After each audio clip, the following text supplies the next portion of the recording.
लेकिन ये साला कर क्या रहा है यहाँ पे? શું કરો છો? અરે તારી પાસે પૈસા પડ્યા છે? ના. કેમ, શું થયું?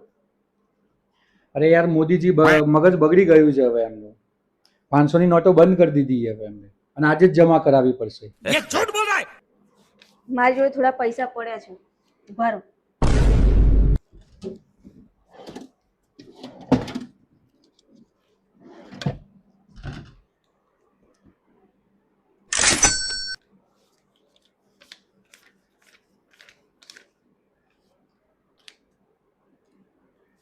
આ કેમ? હપ્તો ભરવાનો બાકી હતો ને એટલે.